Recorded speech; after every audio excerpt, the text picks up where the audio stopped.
During a video call with my husband while he was on a business trip in Tokyo, I saw a woman wearing his custom monogrammed shirt walk past in the background. 3 days later, I discovered I owned a software patent worth $18 million, held dual citizenship he knew nothing about, and had been accepted to MIT's executive program. But that shirt was just the beginning of what I was about to uncover. Before we jump back in, tell us where you're tuning in from.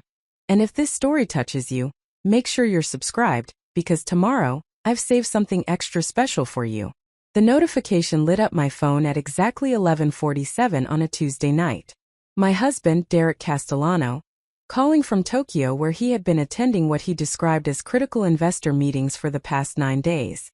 I was in our Denver penthouse, sitting in the minimalist living room he had designed without my input, wearing the same gray loungewear I wore every evening because Derek said bright colors made me look desperate for attention. I answered the video call with the careful smile I had perfected over 8 years of marriage. The smile that showed interest without being too eager, that demonstrated I was paying attention without appearing to have opinions of my own. Derek's face filled the screen, his expression carrying that particular mixture of irritation and condescension I had learned to recognize as his baseline state when dealing with me. "Maya," he said, my name emerging like a sigh of disappointment. "I'm calling to let you know I'll need to extend the trip another week. The Singapore meetings are taking longer than anticipated, and there's potential investment interest from a firm in Hong Kong that we need to pursue immediately." I noticed he had shifted from Tokyo to Singapore to Hong Kong in a single sentence, but I said nothing. Questioning Derek's travel itinerary was on the extensive list of behaviors he had classified as nagging, controlling, or demonstrating my fundamental inability to understand how successful businessmen operated in global markets. "Of course," I responded, keeping my voice neutral and supportive. "Whatever you need for the business." Derek nodded, already looking past the camera at something else in his hotel room. "I knew you'd understand. This is why I married someone practical rather than one of those high-maintenance women who demand constant attention. You know your place, Maya. You understand that my work comes first." The phrase, "you know your place," landed like it always did. A small cut that would have been invisible to anyone watching but that I felt acutely in the center of my chest. 8 years of similar comments had taught me that my place was small, quiet, and preferably invisible except when Derek needed something from me. "I'll transfer the usual amount to the household account," Derek continued, glancing at what appeared to be a document off-screen. "Try to be more careful with spending this month. Last month's grocery bills were excessive. I don't know what you're buying, but $300 a week for one person is unreasonable." I had wanted to mention that $300 weekly for groceries also covered the household supplies he expected to be constantly available, the specialty coffee he demanded I have waiting when he returned from trips, and the organic produce he insisted upon while simultaneously criticizing any meal I prepared as either too elaborate or insufficiently creative. But I remained silent because disagreeing about finances fell into the category of behaviors Derek classified as gold-digging, ungrateful, or proving I had married him for money rather than love. "I'll be more mindful," I said quietly, which was the response Derek expected and the one that would end this portion of the conversation most quickly. He was about to disconnect when movement in the background of his hotel room caught my attention. A figure moved past the partially open bathroom door, visible for perhaps 3 seconds before disappearing from the camera's view. A woman with dark hair wearing what appeared to be a men's dress shirt, the tails hanging to mid-thigh in the universal fashion of someone wearing their partner's clothing. But it was not just any men's shirt. Even in those brief seconds, even through the video call's imperfect resolution, I recognized the distinctive turquoise color and the white monogram on the breast pocket. "Dear C. Derek Roland Castellano." I had given him 3 of those custom shirts for his birthday 2 years ago, ordered from a boutique shirtmaker in London, who specialized in distinctive colors and personalized details. Derek owned exactly 3 shirts in that particular shade of turquoise, because he had specifically requested that color not be replicated when he ordered other shirts from the same maker. He had wanted something unique, something no one else would have. And now someone else was wearing it. "Derek," I heard myself say, my voice sounding strange and distant, "is someone in your room?" His expression flickered for just a moment. A micro-expression of surprise followed immediately by annoyance. "That's the television, Maya. God, you're so paranoid." This is exactly the kind of insecurity I'm talking about. Do you see how exhausting this is? I'm trying to work, trying to build something significant, and you're inventing drama because you heard a sound from the television. The gaslighting was so smooth, so practiced, that I almost believed him despite having clearly seen a person rather than a television screen. This was Derek's particular genius, his ability to make me doubt my own perceptions, to convince me that what I had seen or heard or experienced was not real but rather evidence of my own instability. "I'm sorry," I said automatically, the apology emerging before I could stop it. "You're right. I shouldn't have assumed." "No, you shouldn't have," Derek agreed, his voice taking on the patient tone he used when explaining my various deficiencies. "This is part of the problem, Maya. You don't trust me because you don't understand the business world. You've never worked in a professional environment.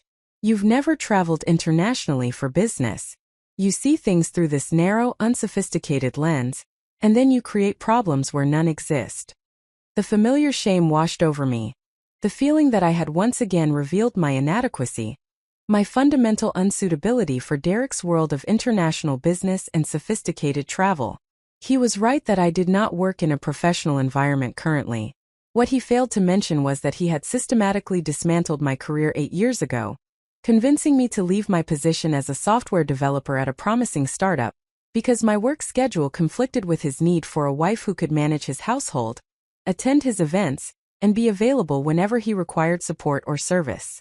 "I should let you get back to work," I said, already moving to end the call before I could embarrass myself further. "Yes, you should," Derek replied. "And Maya, maybe consider whether these trust issues stem from your own insecurities rather than anything I'm doing. Therapy might help. I'll look into finding someone when I return." The call ended, leaving me staring at my own reflection in the darkened phone screen. I looked tired, older than 34, wearing the shapeless gray clothing Derek preferred because he said fitted garments made me look like I was trying too hard. My dark hair was pulled back in the low ponytail he had suggested was more elegant than my natural curls. Even my posture was different than it had been 8 years ago, shoulders slightly curved forward in the protective stance of someone who had learned to make themselves smaller. But I had seen what I had seen. A woman in Derek's distinctive shirt, moving through his hotel room at nearly midnight Tokyo time. Or Singapore time. Or Hong Kong time.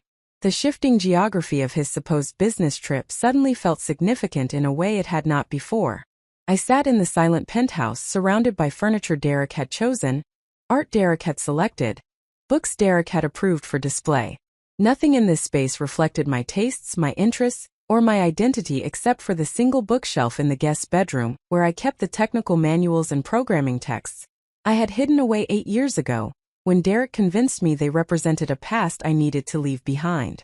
My laptop was in that guest's bedroom, the old one I had kept from my software development days, carefully maintained and updated despite Derek's insistence that I did not need technology more sophisticated than the basic tablet he had given me for managing grocery lists and household schedules.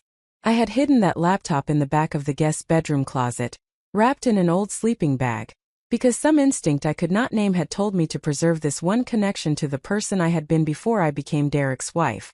I walked down the hallway to the guest's bedroom, opened the closet, and retrieved the laptop from its hiding place. It powered on with the familiar startup sound that I always kept muted when Derek was home. The desktop background was still the photo I had used 8 years ago, an image of code I had written for a project I had been proud of, a project that had been abandoned when I left the startup to become the wife Derek needed me to be. I opened the browser and searched for Derek's company, Castellano Ventures. The website was sleek and professional, featuring Derek's professional headshot and descriptions of the various technology startups in which his firm had invested. I had attended enough of Derek's events to memorize the basic pitch. Castellano Ventures identified promising early-stage technology companies and provided both capital and strategic guidance to help them scale. What I had never done, because Derek had explicitly forbidden it as inappropriate and controlling, was actually investigate the companies in which he claimed to invest.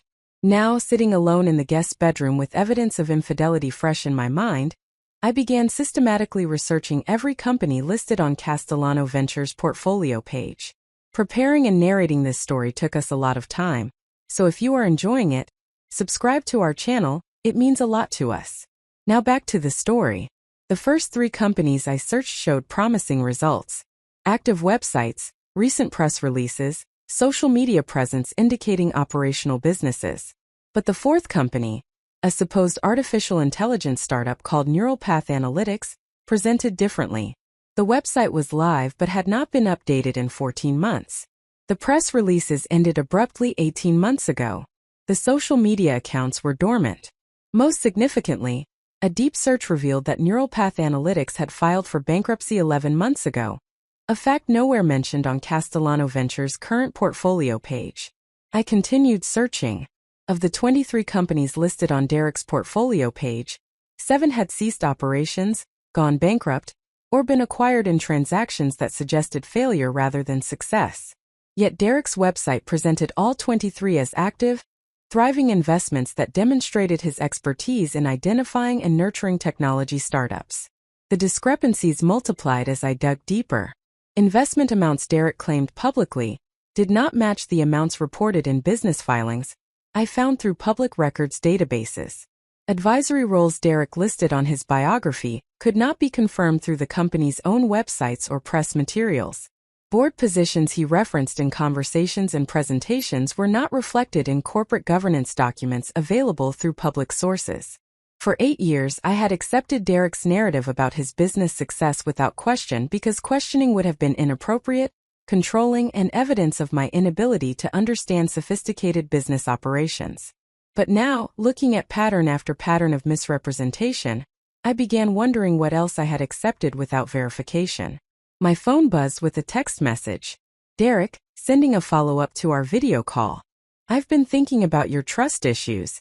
When I return, we need to have a serious conversation about whether this marriage is working.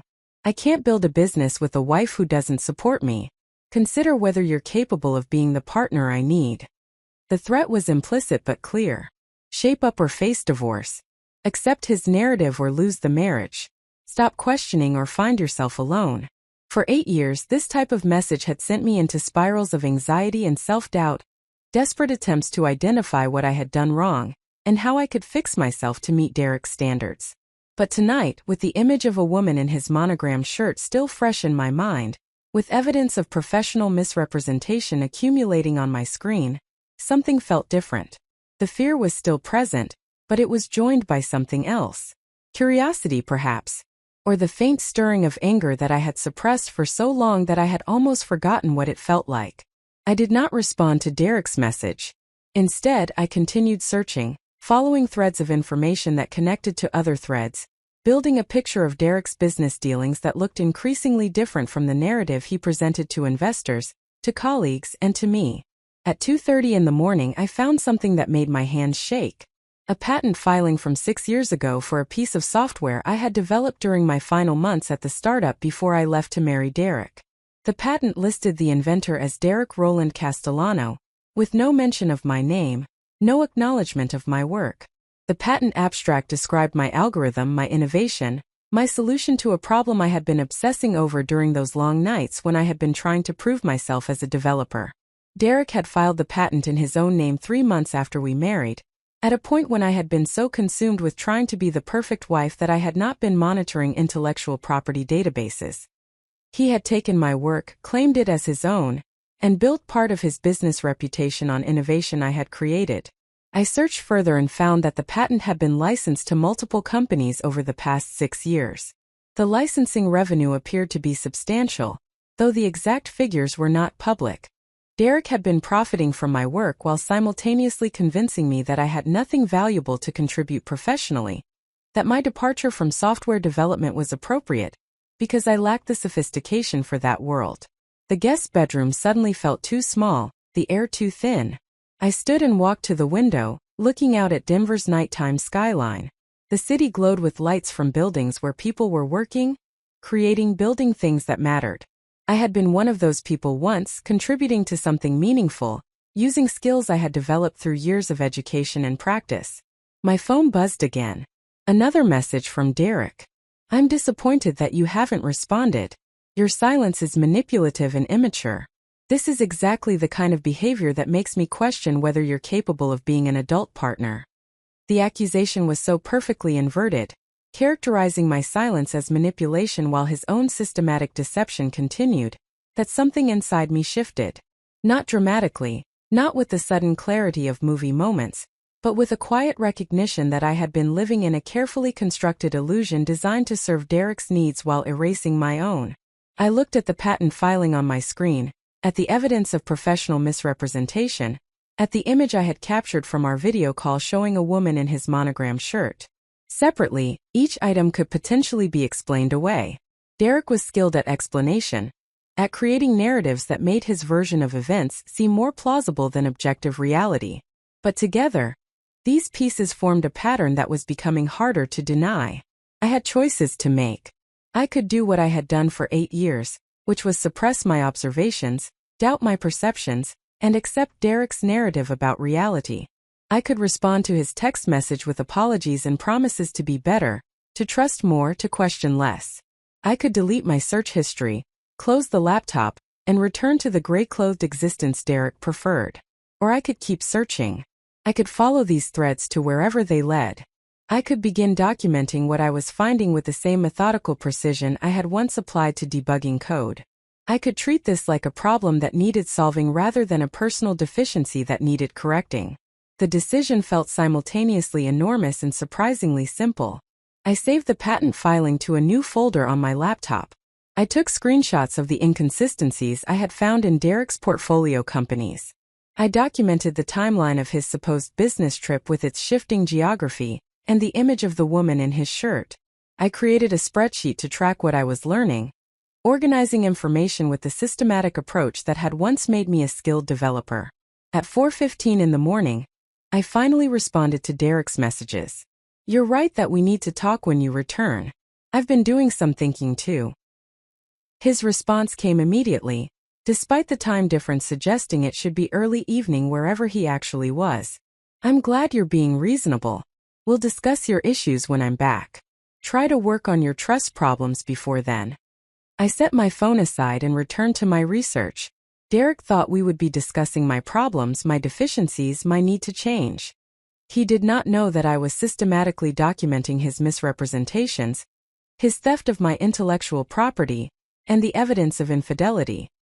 He did not know that the wife he had spent 8 years diminishing was beginning to remember that she had once been someone capable, someone competent, someone with skills and value independent of his approval. The sun was rising over Denver when I finally closed my laptop, my eyes burning from hours of screen time but my mind clearer than it had been in years. I had found the woman in Derek's shirt, but more importantly, I had begun finding myself. I did not sleep after that night of discovery. Instead, I showered, dressed in clothes that felt slightly more like my own choice than Derek's preferences, and walked to the coffee shop 3 blocks from our penthouse. The morning air was crisp with early autumn cold, and I realized I could not remember the last time I had simply walked through Denver streets without a specific errand approved by Derek or a timeline that required me to hurry back to the apartment before he noticed my absence. The coffee shop was called Binary Grounds, a programmer humor that made me smile despite everything. I had discovered it 2 years ago during one of Derek's extended trips, drawn by the name and the promise of actually good coffee rather than the chain offerings Derek preferred. I had returned perhaps a dozen times since then, always carefully, always ensuring Derek would not know I had a place that belonged to me rather than to us. I ordered a cappuccino and found a corner table with an outlet for my laptop. The shop was populated with the early morning crowd of developers, designers, and startup employees who worked irregular hours and needed caffeine before facing their code. I had been one of these people once, in a life that felt increasingly like it had belonged to someone else. My laptop was still warm from the night's research when I opened it again. The spreadsheet I had created glowed with rows of discrepancies, misrepresentations, and stolen intellectual property. Looking at it in the coffee shop's bright lighting, with the familiar sound of espresso machines and technical conversations around me, the evidence felt even more damning than it had in the isolated darkness of the guest bedroom. I was reviewing the patent filing for perhaps the 20th time when a voice spoke from beside my table. "That's the Morrison algorithm." I looked up sharply. A woman stood holding a coffee cup, her expression curious but not threatening.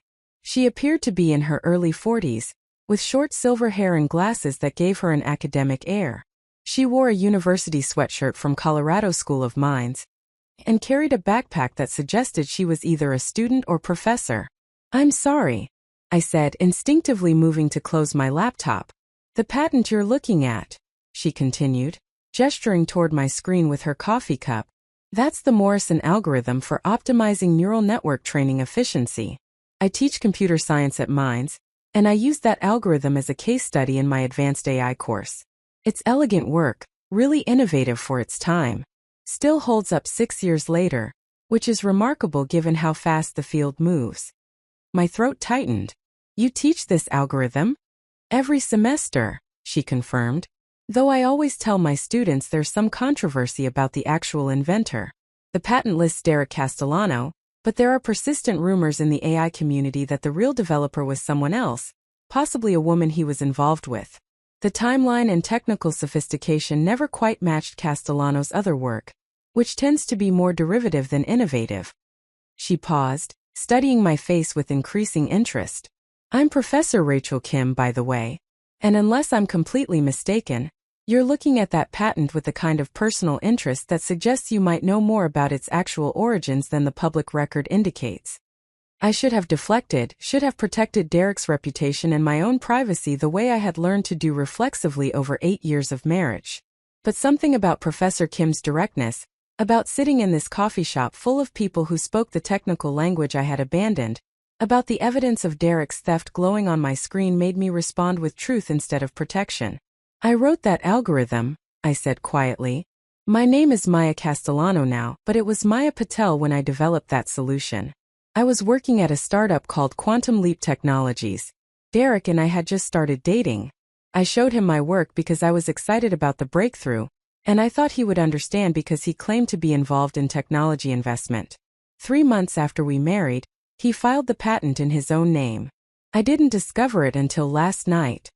Professor Kim sat down across from me without asking permission, her expression shifting from curiosity to focused intensity. "Maya Patel. I know that name. You published 2 papers during your undergraduate years at CU Boulder that were significantly above typical student work. There was some buzz about you in the department. Then you just disappeared from the field.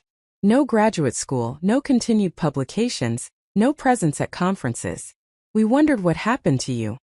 The casual revelation that I had been noticed, that my work had created buzz, that people had wondered about my disappearance hit me with unexpected force. For 8 years, Derek had convinced me that I had been mediocre at best, that my departure from software development represented a realistic assessment of my limited capabilities, rather than a loss to the field. "I got married," I said, the words emerging flat and inadequate. "My husband convinced me that I wasn't really suited for the technical world, that I would be happier supporting his career rather than pursuing my own. I believed him."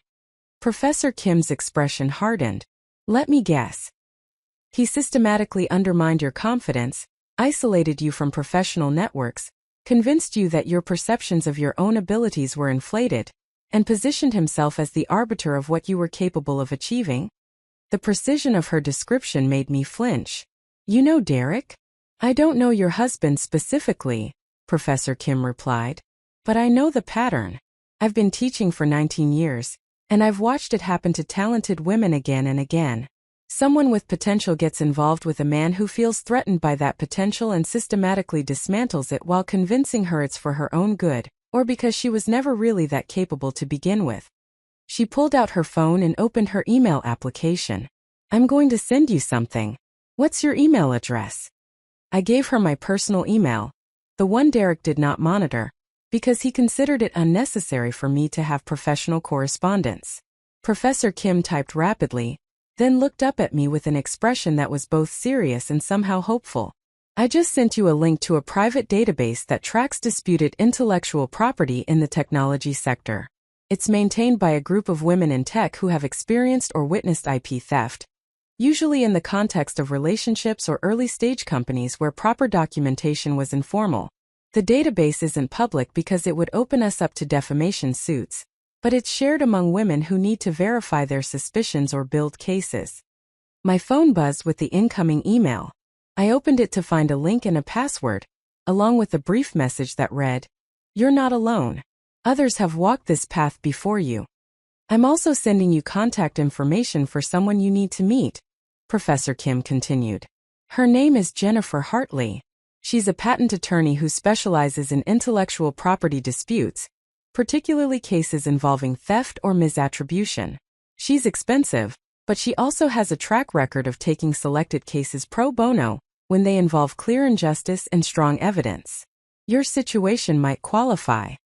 I stared at the information appearing on my phone, resources and connections materializing within minutes of a chance encounter that was beginning to feel less like chance and more like intervention.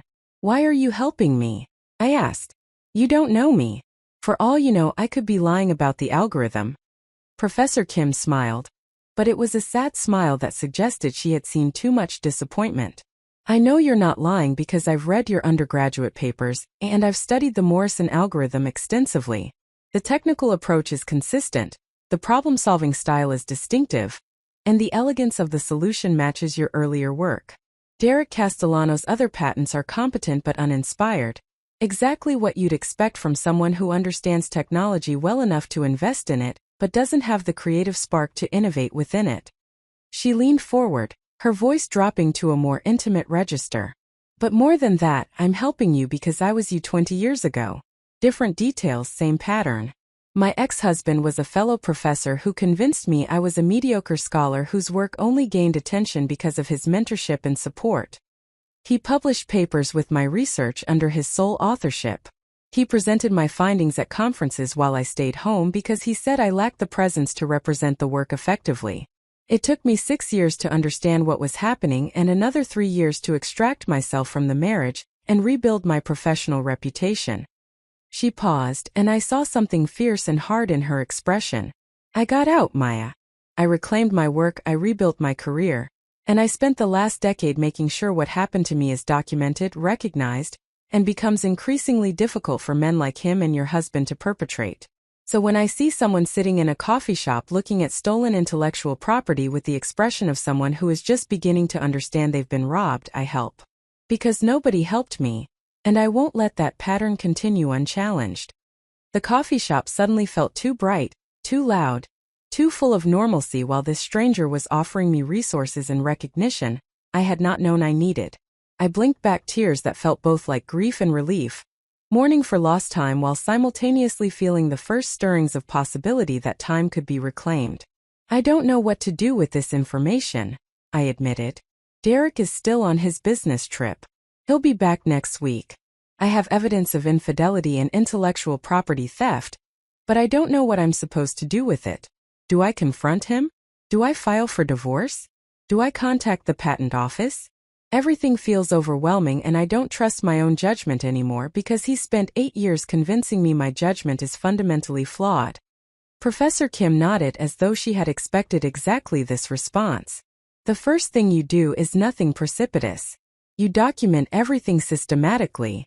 You consult with Jennifer Hartley about your legal options regarding the patent. You access that database I sent you and see if Derek has a pattern of this behavior with other people. You secure your own financial resources and create independence that he can't immediately revoke. You build a support network of people who see you clearly rather than through Derek's distorting lens.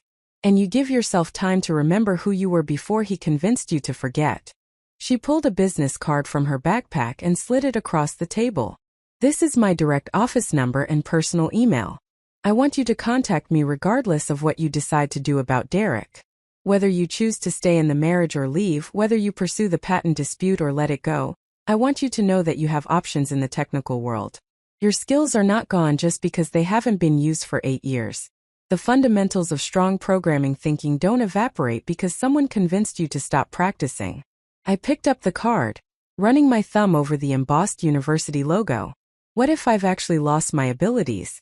What if Derek was right that I was never really that good, that my early success was luck or limited talent that wouldn't have sustained a real career? Then I'm a terrible judge of technical ability despite 19 years of teaching, and the Morrison algorithm that hundreds of developers use in production systems is somehow both innovative and mediocre, Professor Kim replied dryly. Maya, self-doubt is the weapon that people like Derek use most effectively because it convinces you to voluntarily limit yourself in ways they could never enforce externally. The question isn't whether you've lost your abilities.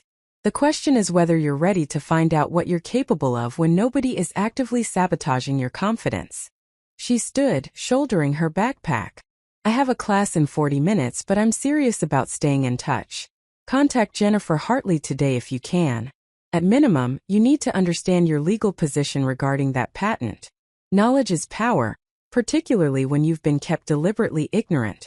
Professor Kim left, and I sat alone with my laptop, my phone full of new contacts, and the strange sensation of being seen by someone who had no reason to see me except that she recognized something familiar in my situation. The database link she had sent glowed on my screen, waiting to be opened, promising information that felt both necessary and terrifying. I clicked the link and entered the password. The database interface was simple but professional, clearly designed by people who understood both technology and the need for discretion. Categories included patent disputes, stolen code, misattributed publications, plagiarized designs, and stolen business concepts. Each entry was anonymous but detailed, documenting patterns of intellectual property theft and the methods used to perpetrate and conceal it. I searched for Derek's name and found 3 entries. 3 other women who had worked with Derek Castellano in various capacities and who reported that their ideas, their code, or their innovations had somehow ended up attributed to him. 1 entry was from 7 years ago, before Derek and I had married. Another was from 4 years ago, during our marriage. The third was from just 18 months ago, recent enough that Derek had been actively stealing intellectual property while convincing me I had nothing worth stealing. The patterns were identical across all 3 accounts. Derek had positioned himself as a mentor or supporter, gained access to the women's work through trust and intimacy, then systematically claimed their innovations as his own while undermining their confidence in their abilities. 2 of the women had eventually left the technology sector entirely. The third was still fighting a legal battle to reclaim attribution for a piece of software architecture that Derek had patented under his name. I sat in binary grounds reading strangers' stories that felt intimately familiar, recognizing Derek's techniques and language in their descriptions, understanding for the first time that what I had experienced was not unique or personal, but rather a practice pattern he had refined across multiple victims. The recognition should have been devastating, but instead it felt oddly liberating. If Derek's behavior was a pattern rather than a response to my specific inadequacies, then perhaps those inadequacies had been manufactured rather than real. My phone timer buzzed, reminding me that I needed to return to the penthouse before Derek's evening call, which he scheduled daily during his trips to ensure I remained connected to his expectations and oversight. But for the first time in 8 years, I considered not answering that call. I considered allowing Derek to wonder where I was, what I was doing, whether his control was as complete as he assumed. I compromised with myself, a small rebellion that felt simultaneously insignificant and monumental. I would answer Derek's call, but I would do it from binary grounds rather than from the penthouse. I would let the background noise of the coffee shop, with its espresso machines and technical conversations, seep into our conversation. I would allow Derek to hear that I was somewhere other than the isolated domestic space he preferred me to occupy. When my phone rang at exactly the expected time, I answered with the camera angled to show only my face, not the coffee shop behind me. "Maya," Derek said, his tone already impatient. "Where are you? The background noise is disruptive." "I'm at a coffee shop," I replied, keeping my voice neutral. "I needed to get out of the apartment." "We've discussed this," Derek said, his irritation sharpening. "Public spaces are fine for errands, but sitting in coffee shops suggests you have too much free time. It looks bad if anyone sees you lounging around when you should be managing our household." The criticism was familiar, another variation on the theme that my time was only legitimate when spent in service of Derek's needs or invisible within domestic space. But hearing it while sitting among people who were working, creating, and contributing made Derek's words sound different, smaller somehow, less like objective assessment and more like attempted control. "I needed coffee," I said simply, offering no apology or justification beyond the basic fact. Derek's expression flickered with something that might have been surprise. I did not typically respond to his criticisms with flat statements of fact, rather than defensive explanations or promises to do better. The small deviation from script seemed to unsettle him. "Fine," he said after a moment, "but don't make a habit of it. I'll be extending the trip another few days. The Hong Kong meetings are producing some promising leads that require follow-up.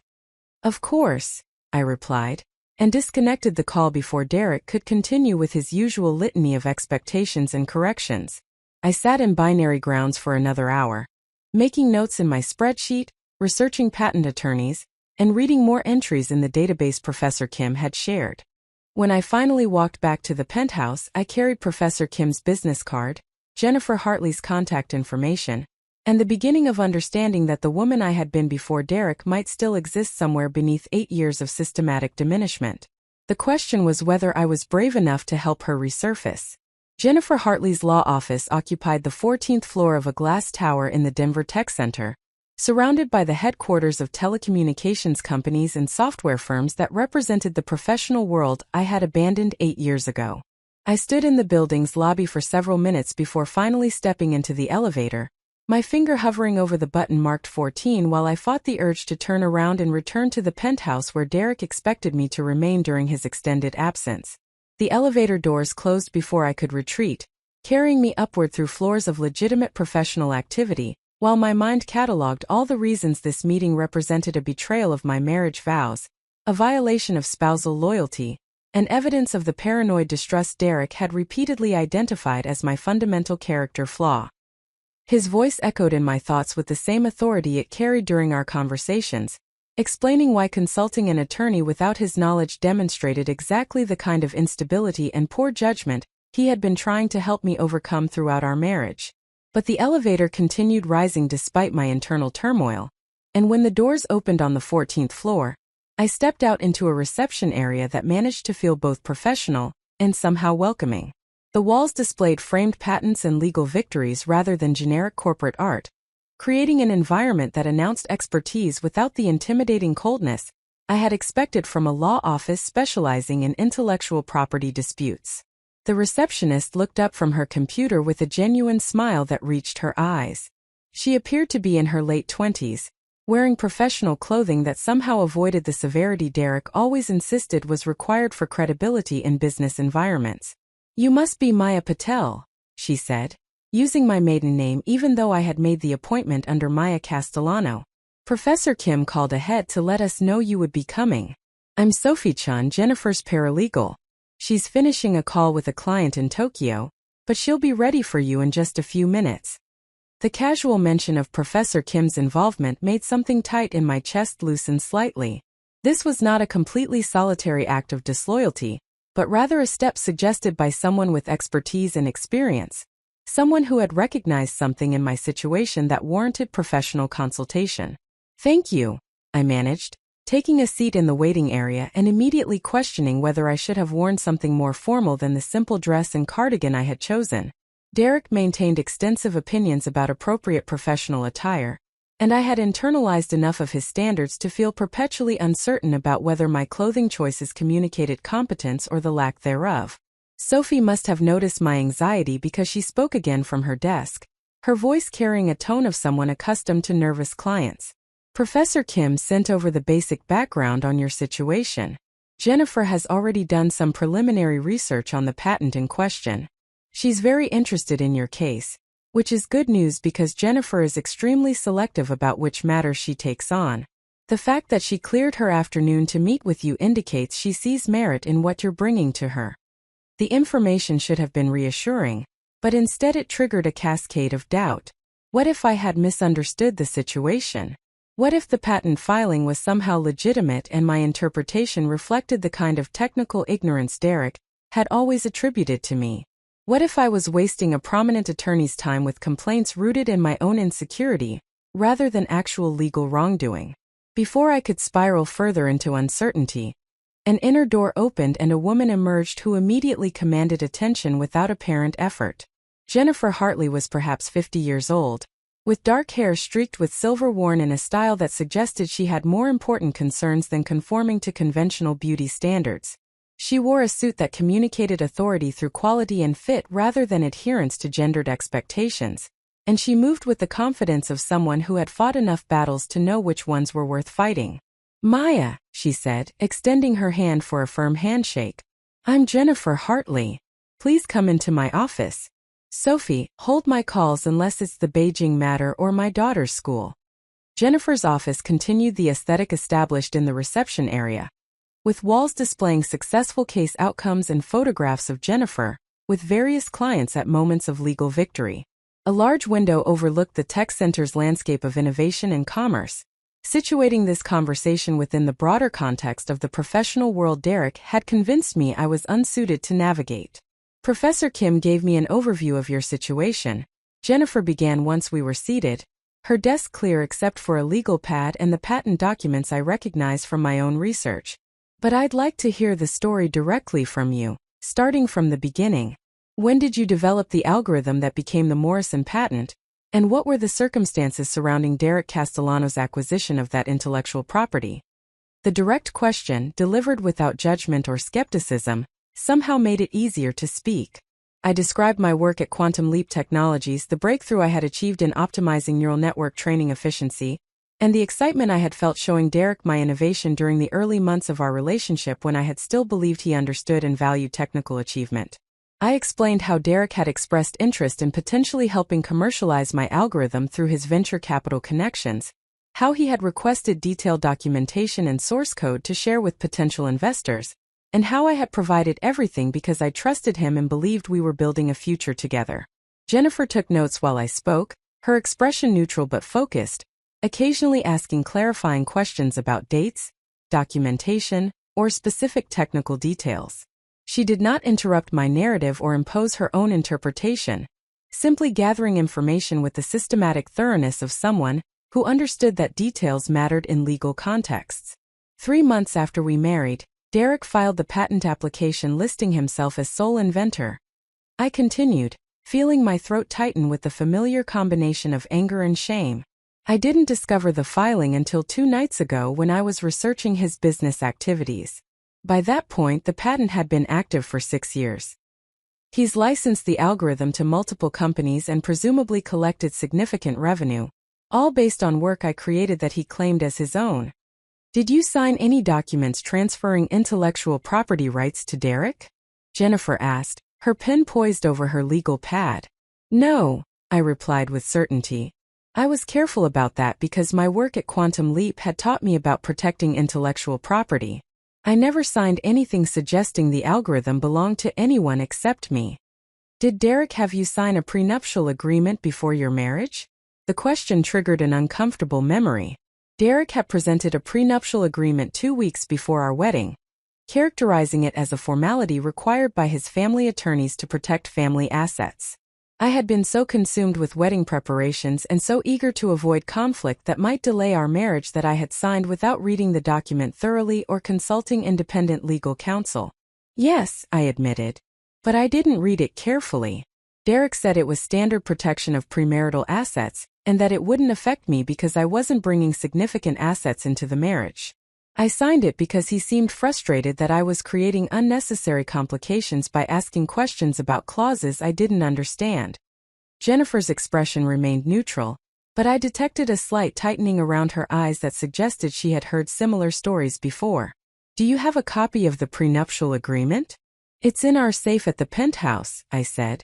Derek controls access to the safe, but I know the combination because he occasionally asks me to retrieve documents for him. I could photograph the prenuptial agreement and send it to you. Please do that as soon as possible, Jennifer replied.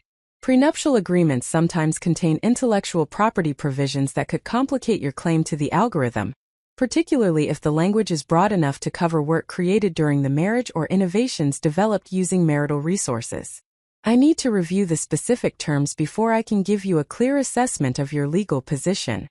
She set down her pen and looked directly at me with an intensity that was both uncomfortable and somehow grounding. Maya, I'm going to be direct with you about several things because my experience suggests that women in your situation benefit from clarity, rather than false reassurance. First, intellectual property disputes are complex, expensive, and time-consuming.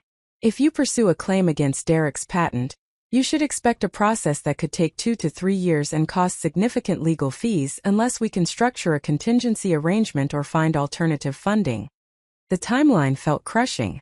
2 to 3 years of conflict with Derek, of legal proceedings, of having this dispute dominate my life when I was only beginning to imagine what life beyond Derek's control might look like. Second, Jennifer continued, intellectual property litigation often becomes extremely personal and adversarial.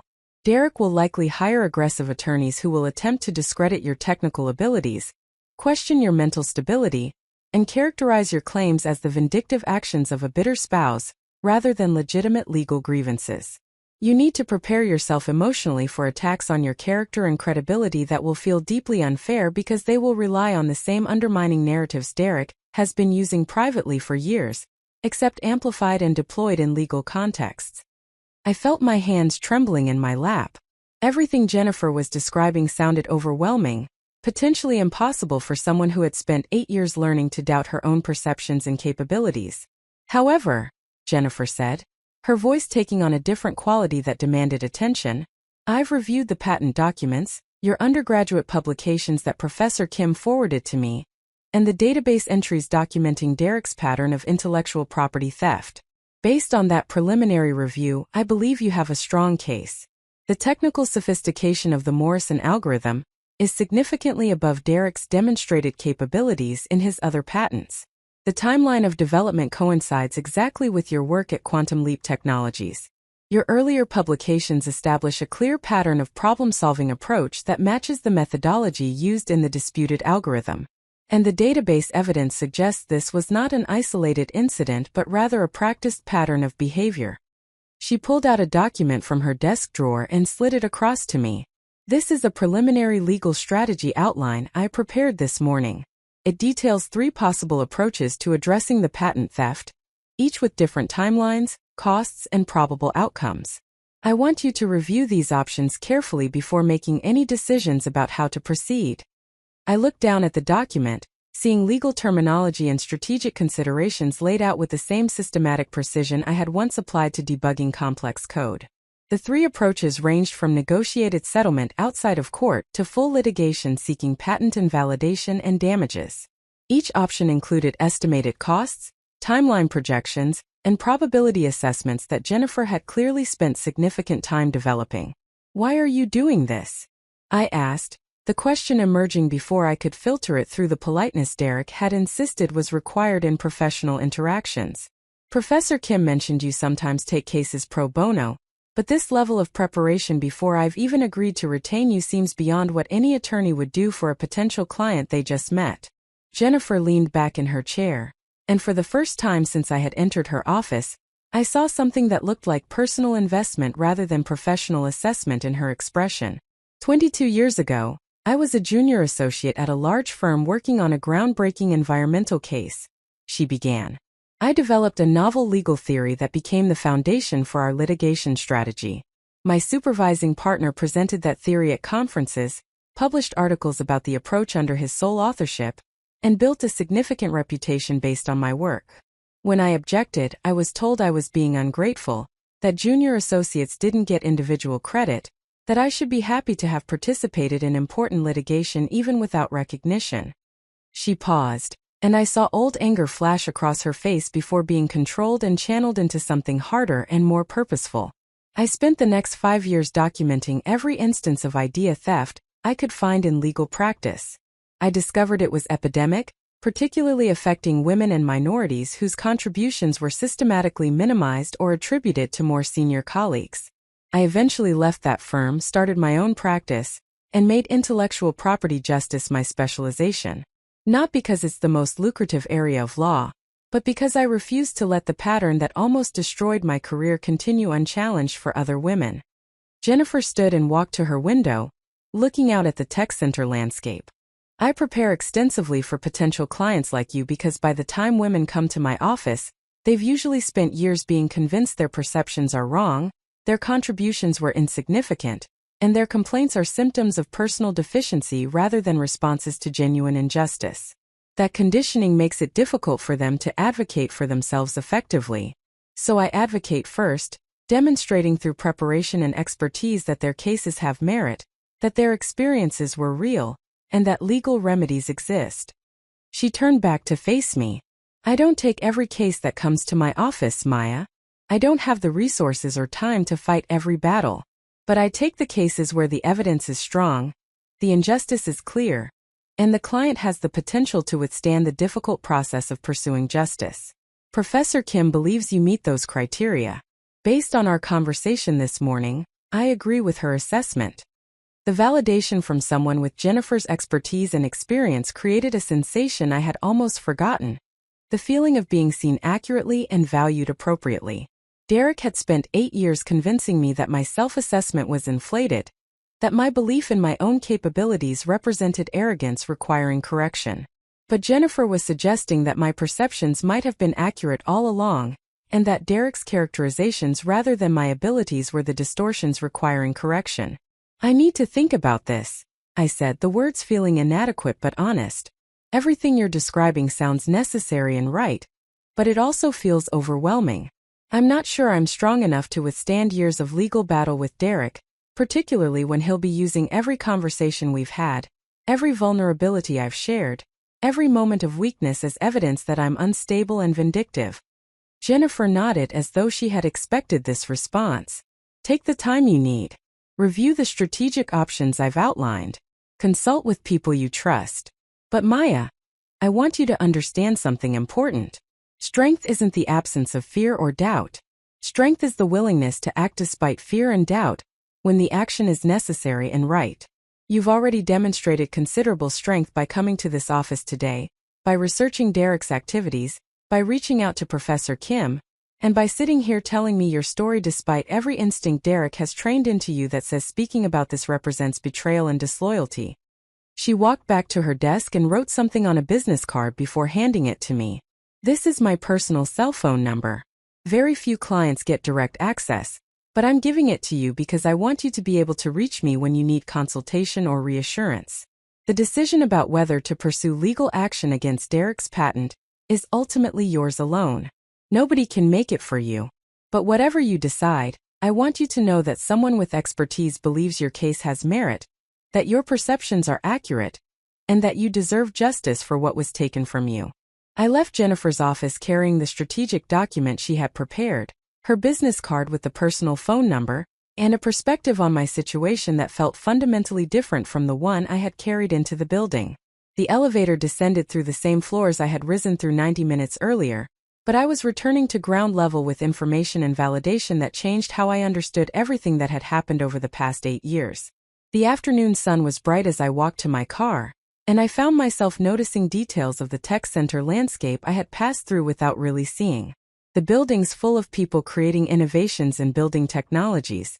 The coffee shops full of developers having the same kinds of technical conversations I had once participated in naturally.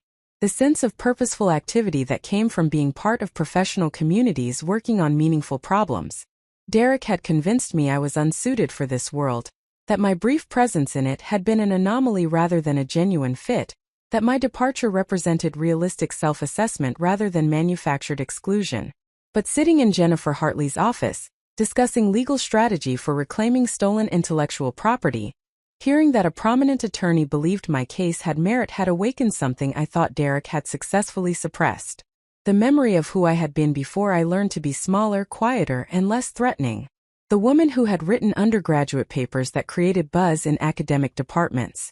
The developer who had solved a problem that hundreds of other engineers were still using 6 years later. The person who had believed she had something valuable to contribute to the world beyond managing Derek's household and facilitating his appearance of domestic stability. That woman had not disappeared entirely. She had been buried under 8 years of systematic diminishment, but she was still there, waiting to be remembered and reclaimed. The question was whether I was ready to begin the work of excavation. The penthouse felt different when I returned from Jennifer Hartley's office, as though the physical space had somehow shifted during my absence to reflect my changing understanding of what it represented. The minimalist furniture Derek had selected without consulting me, the art he had chosen because it conveyed the proper level of sophistication to visitors, the books displayed because they suggested intellectual depth rather than because anyone actually read them. All of it suddenly appeared less like a home and more like a carefully curated stage set, designed to communicate specific messages about the people who inhabited it.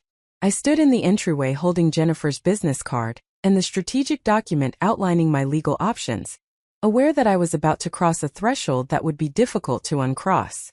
Photographing the prenuptial agreement without Derek's knowledge or permission represented a deliberate act of investigation, rather than the accidental discovery that had led me to this point.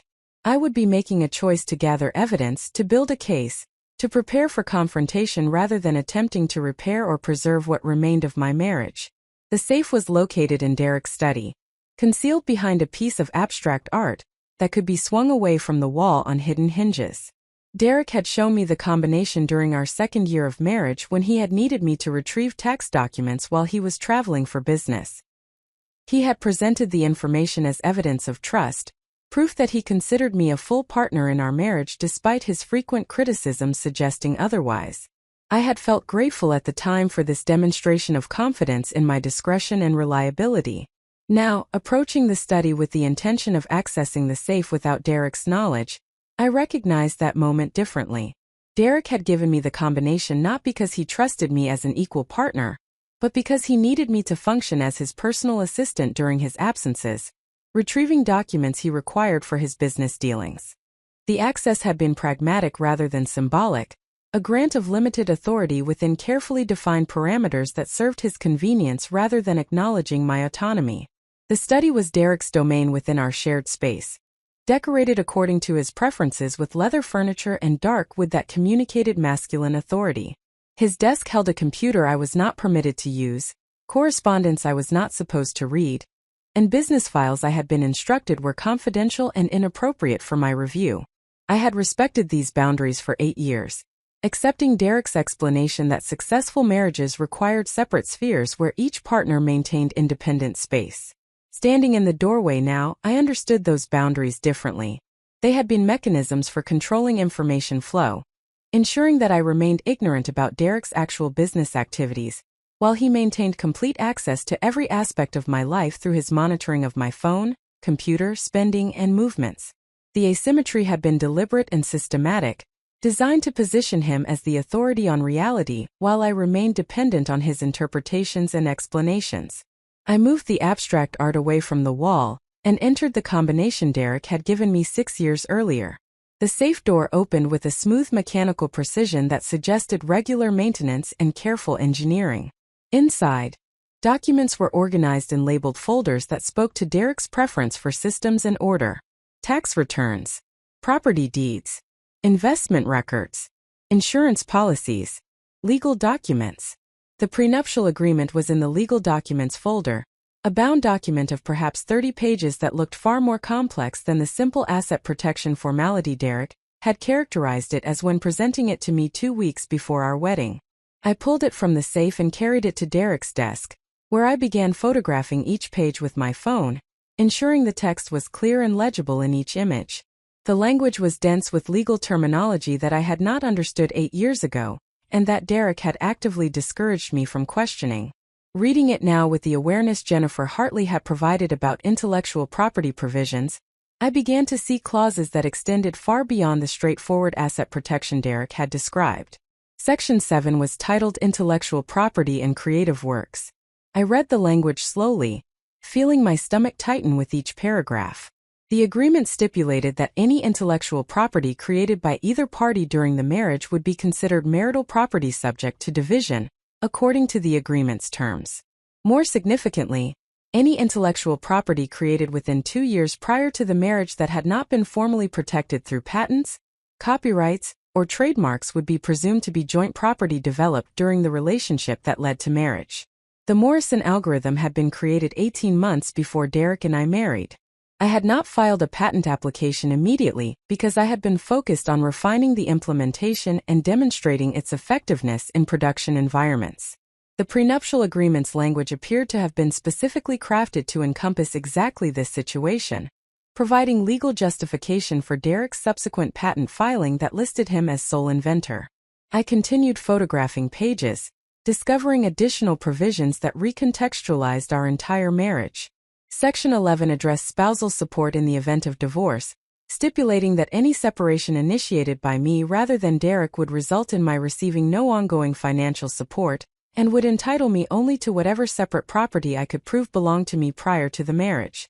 Given that I had entered the marriage with minimal assets after leaving my position at Quantum Leap Technologies, this effectively meant I would leave the marriage with nothing if I chose to end it.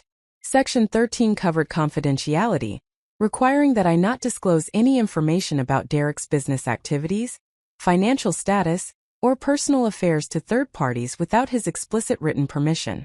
Violations of this confidentiality provision would result in financial penalties of $100,000 per incident, collectible through civil litigation.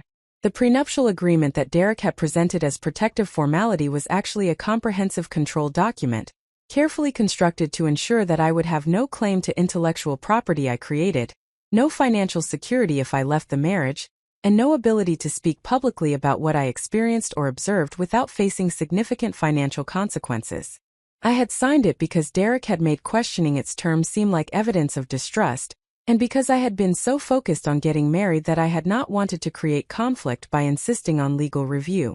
Photographing the final pages, I felt a combination of anger at Derek's systematic deception and anger at my younger self for being so willing to sign documents without proper understanding or independent counsel. But Jennifer's words returned to me as I replaced the prenuptial agreement in the safe and returned the abstract art to its position on the wall. Strength was not the absence of past mistakes, but rather the willingness to act despite those mistakes when action became necessary. I transferred the photographs from my phone to my laptop and emailed them to Jennifer with a brief message explaining what I had found. Her response came within 20 minutes, unusually fast for an attorney managing multiple cases, and suggesting that she had been monitoring her email specifically for my communication. The prenuptial agreement contains several provisions that may be challengeable as unconscionable or obtained through duress, particularly given that it was presented 2 weeks before your wedding without opportunity for independent legal review. The intellectual property language is concerning but not necessarily dispositive of your claim. We should schedule a follow-up meeting to discuss strategy in light of these terms. Are you available tomorrow morning? I confirmed availability for the following morning, then sat at my laptop considering what else I should be documenting while Derek remained out of the country and unable to monitor my activities. The database Professor Kim had shared contained recommendations for evidence gathering in situations involving financial manipulation and intellectual property theft.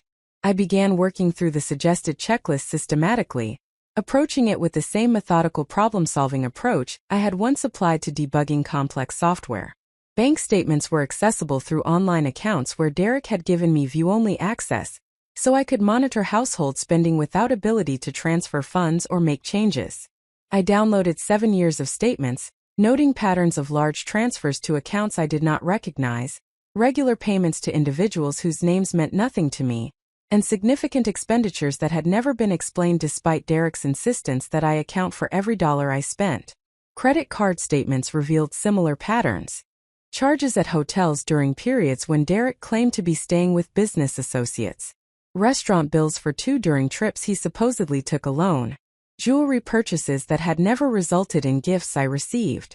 Flight bookings to cities he had not mentioned visiting. Each line item represented a small piece of evidence that Derek's actual activities diverged significantly from the narratives he presented to me. Investment account statements showed something more troubling. Derek had described himself as a successful venture capital investor, whose firm managed substantial assets on behalf of wealthy clients. The statements I accessed told a different story. Account balances that fluctuated wildly rather than growing steadily. Margin calls and forced liquidations suggesting unsuccessful leveraged positions. Withdrawals far exceeding deposits over the past 3 years, indicating that Derek was spending rather than accumulating capital.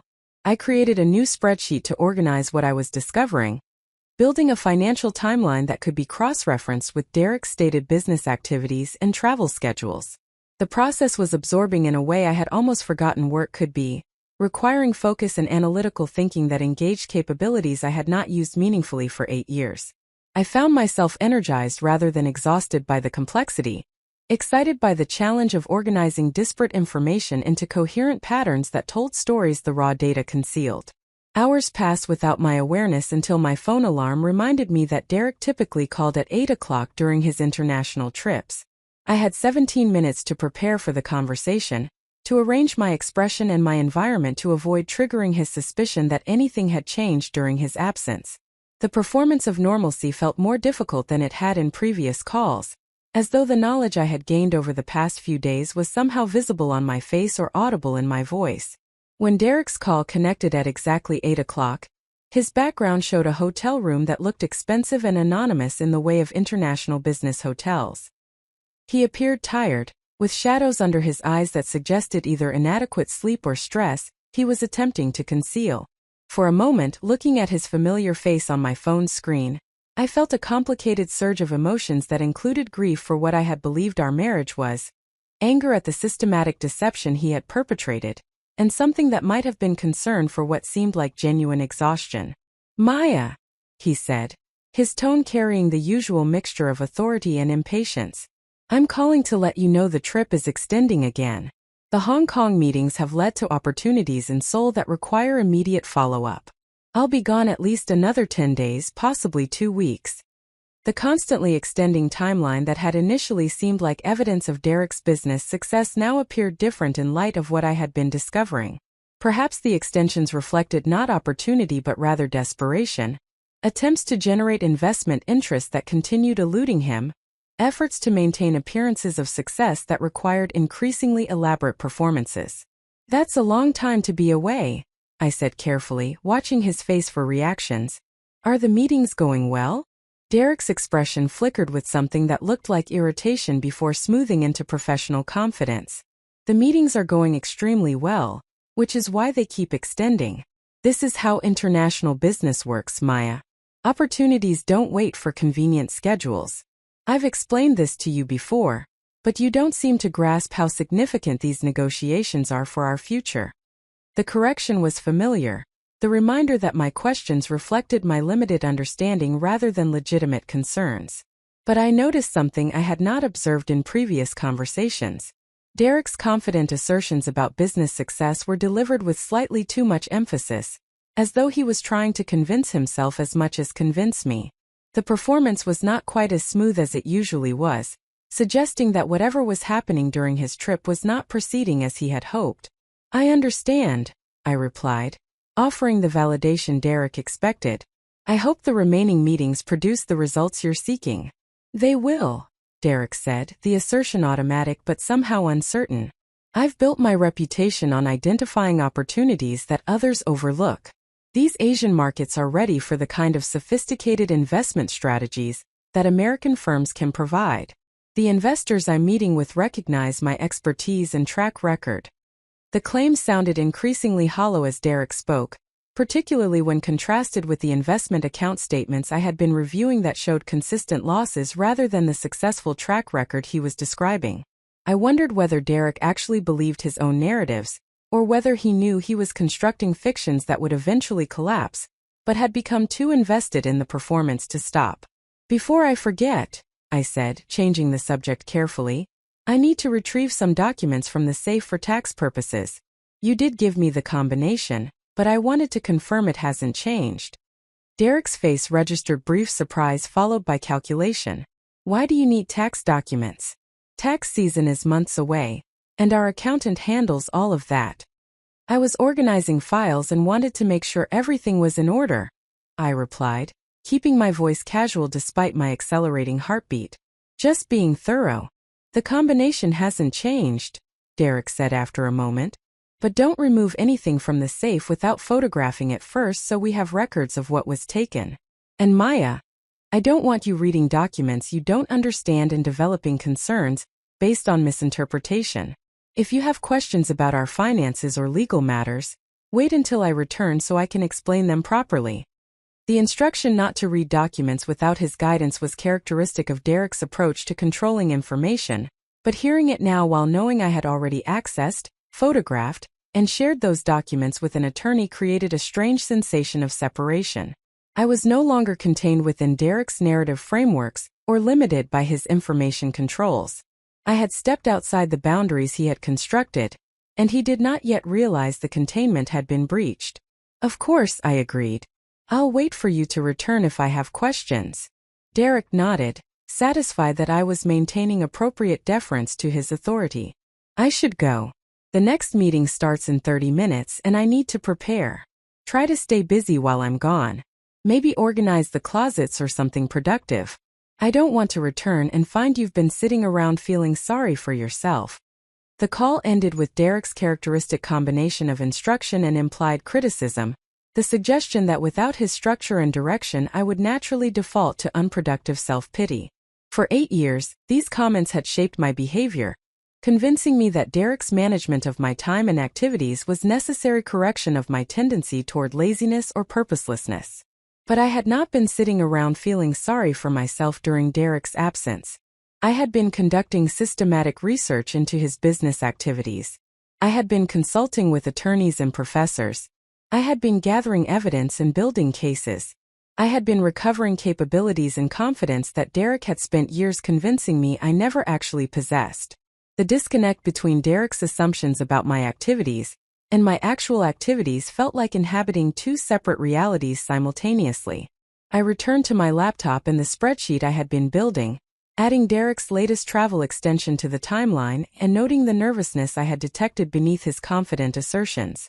The pattern emerging from the compiled evidence suggested that Derek's business was failing despite his claims of success, that his extended international travel might represent desperate attempts to secure investment rather than triumphant closing of deals, and that the facade he had maintained for years was approaching some kind of crisis point. My phone buzzed with a text message from Professor Kim. "Jennifer told me you accessed the prenuptial agreement. That took courage. How are you holding up?" The question acknowledged both the difficulty of what I was doing and the strength required to do it.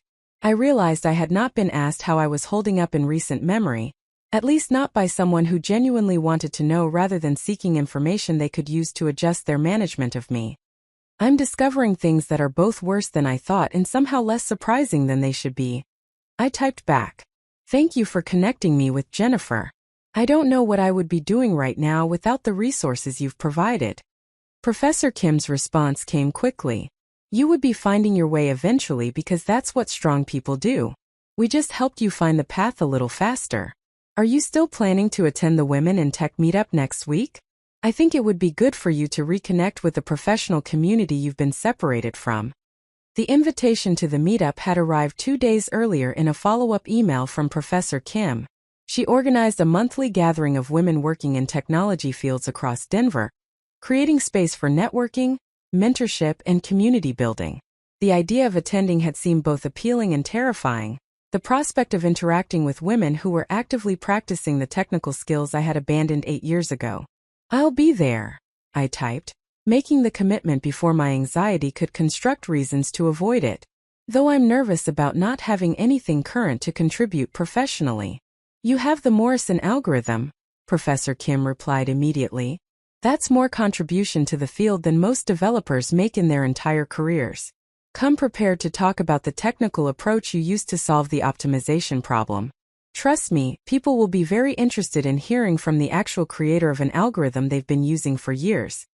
The evening progressed with me moving between evidence gathering and beginning to draft a timeline document that organized everything I had discovered into a coherent narrative.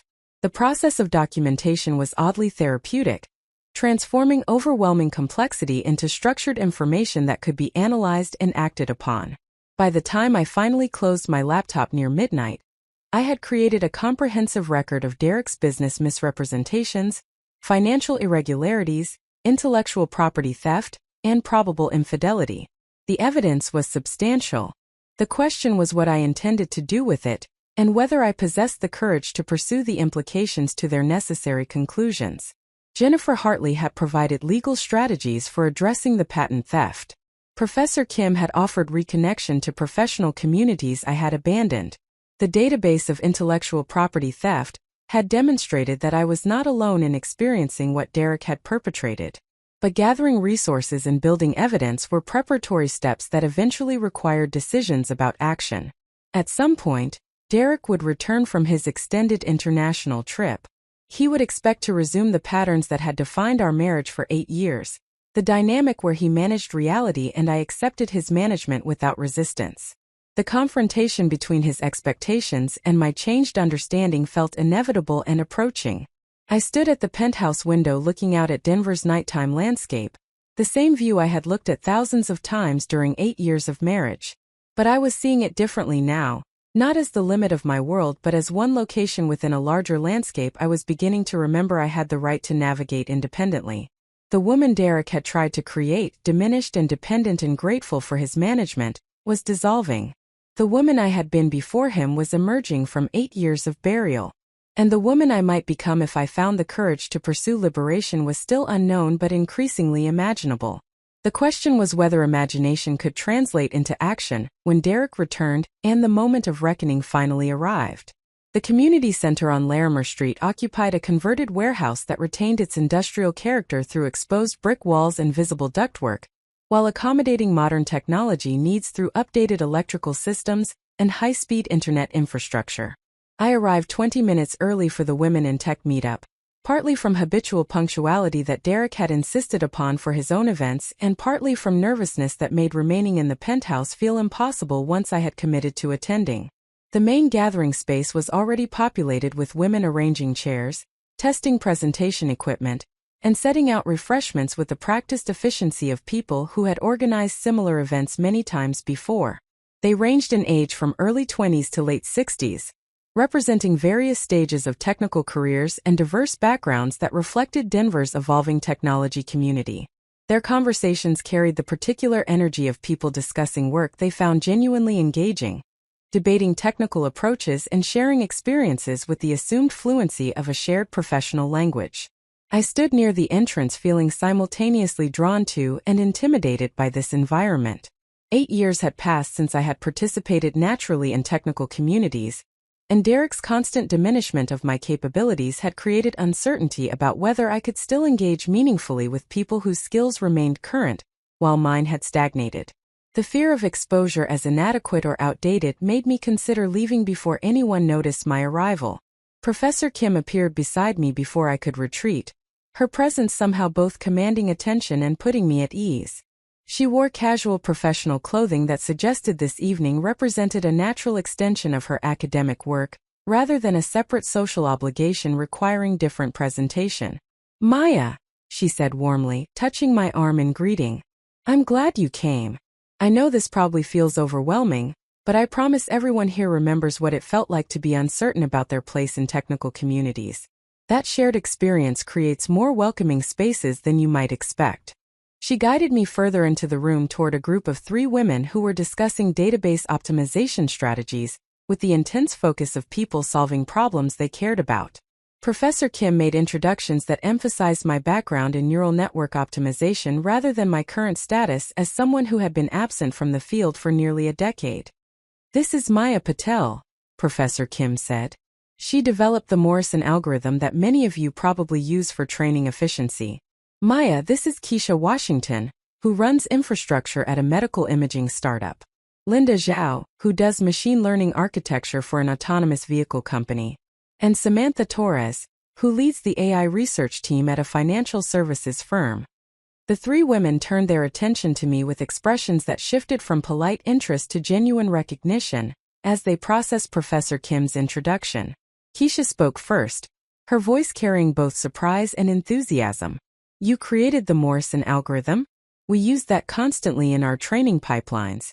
The efficiency gains are substantial, especially when we're working with large medical imaging datasets. I've always wondered about the person who developed it because the approach is so elegant compared to the brute force methods most engineers default to." The direct acknowledgement of my technical work created a sensation I had nearly forgotten. The feeling of being recognized for actual contribution, rather than for successfully managing household logistics or appropriately facilitating someone else's professional activities.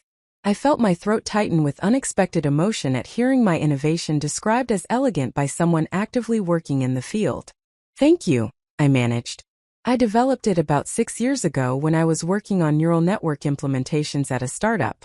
The problem was that standard training approaches were computationally expensive in ways that seemed unnecessary if you could identify which parameters actually needed adjustment during each training cycle rather than updating everything uniformly." Linda leaned forward with clear interest. "That's exactly the insight that makes the algorithm work so well. We're using it in our vehicle perception systems where training time directly impacts development velocity. Have you published any follow-up work on extending the approach to other optimization problems? The question assumed continued professional activity and research trajectory that did not exist. I felt the familiar shame beginning to surface, the awareness that I had failed to build on early promise, that I had abandoned the field when I should have been establishing myself as a contributor. But Professor Kim's hand on my shoulder provided grounding that allowed me to respond with honesty, rather than defensive justification. I left software development shortly after creating the algorithm, I said carefully. Personal circumstances made continuing in the field difficult. I'm only recently beginning to reconnect with the technical community and considering whether I have a path back into active work. Samantha nodded with understanding that suggested she recognized the coded language about personal circumstances creating professional obstacles. That's a common story, unfortunately.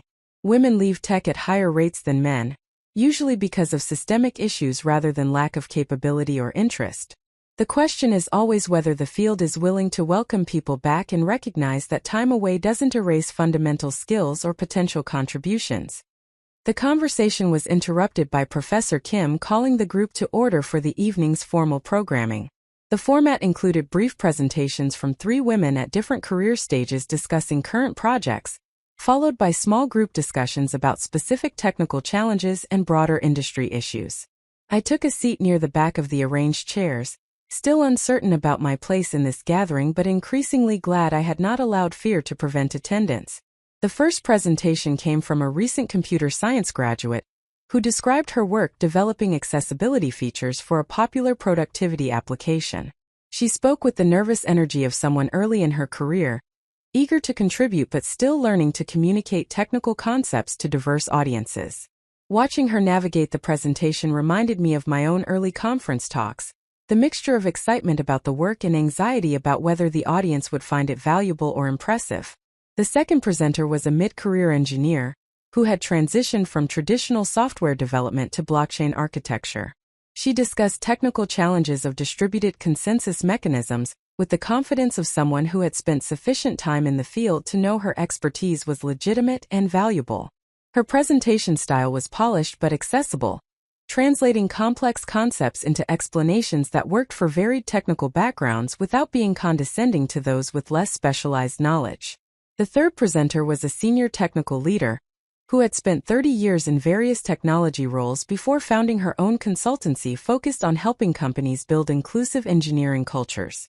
Her presentation addressed not just technical problems, but the systemic issues that created unnecessary obstacles for women and minorities, attempting to build sustainable careers in technology fields. She spoke candidly about her own experiences with discrimination, intellectual property theft, and systematic undervaluation of her contributions, creating space for others to recognize their experiences in her narrative. When the formal presentations concluded and the group broke into smaller discussion circles, I found myself joining a conversation about barriers to re-entering technical careers after extended absences. The discussion included women who had left the field for various reasons, including family caregiving responsibilities, health issues, relocation to areas with limited technology employment, and situations like mine where controlling relationships had made professional activity impossible. A woman named Patricia, who appeared to be in her early 50s, described leaving software development 15 years earlier, when her husband had insisted she stay home with their children, while he pursued an executive career in finance. She had attempted to return to the field 5 years ago after her divorce, only to discover that companies viewed her extended absence as disqualifying despite her previous strong track record, and her efforts to maintain current knowledge through online courses and personal projects. The interviews were humiliating, Patricia said, her voice carrying old anger that had not fully resolved despite the passage of time. I would sit across from engineers 15 years younger than me who had learned programming from tutorials I helped write, and they would question whether I understood basic concepts because my resume showed a gap. The gap itself became evidence of inadequacy, regardless of what I had accomplished before it or maintained during it. Eventually I gave up on traditional employment and started freelancing, which works financially but feels like accepting exile from the community I helped build. Her story resonated painfully with my own fears about attempting to return to software development after 8 years away from active practice. The technology landscape had evolved significantly during my absence, with new frameworks, languages, and methodologies that I had not kept current with because Derek had discouraged any professional development activity as evidence that I was not committed to our marriage. The prospect of facing interviews where my gap would be interpreted as disqualification felt overwhelming and potentially insurmountable. But Keisha, who had listened quietly to Patricia's story, offered a different perspective that challenged the narrative of inevitable exclusion. The companies that view career gaps as automatic disqualification are revealing their own limitations more than yours. Organizations that can only value continuous traditional employment are missing talent and creating homogeneous teams that produce inferior results. The consultancy I work for actively seeks people with nonlinear career paths because we've found they bring different problem-solving approaches and more realistic understanding of diverse user needs. She turned to address me directly. You created an algorithm that's still in production use 6 years later. That's a better credential than most developers can claim regardless of whether they have resume gaps. Companies that can't see the value in that contribution because it wasn't followed by continuous traditional employment aren't companies you want to work for anyway. Focus your energy on organizations and opportunities that recognize actual capability rather than performative career continuity. The discussion continued for another hour, covering topics ranging from specific technical challenges in current projects to broader questions about how to create more inclusive and sustainable technology communities. I found myself gradually participating more actively as the conversation progressed, offering perspectives based on my experience with neural network optimization, and discovering that my fundamental understanding of those concepts had not deteriorated despite years of disuse. The technical thinking patterns that had made me effective as a developer remained intact, requiring only refreshed knowledge of current implementations rather than complete relearning of underlying principles. During the informal networking period following the structured discussions, Linda approached me with a proposition that was unexpected, but felt somehow inevitable given the trajectory of the evening. My team at the autonomous vehicle company is working on optimizing our perception system training pipelines. We're using the Morrison algorithm currently, but we're running into edge cases where the standard implementation doesn't perform as well as we need. Would you be interested in consulting with us on potential modifications or extensions to the approach? It would be contract work initially, maybe 20 hours over the next month, but it could lead to more sustained engagement if the collaboration works well. The offer represented everything I had been afraid to imagine during 8 years of accepting Derek's narrative about my professional inadequacy. Someone with current expertise in an active technology company was requesting my specific technical contribution, valuing my knowledge enough to offer paid work, rather than treating my potential involvement as charitable accommodation of someone trying to re-enter the field. The opportunity felt simultaneously exciting and terrifying, the prospect of testing whether my capabilities were actually as diminished as Derek had convinced me they were. I would be very interested, I said, trying to keep my voice steady despite the emotional intensity of the moment. Though I should be transparent that I haven't done active development work in 8 years. My knowledge of current frameworks and tools is outdated even if my understanding of the underlying algorithms remains solid. Linda waved away the concern with easy confidence. We're not asking you to write production code immediately.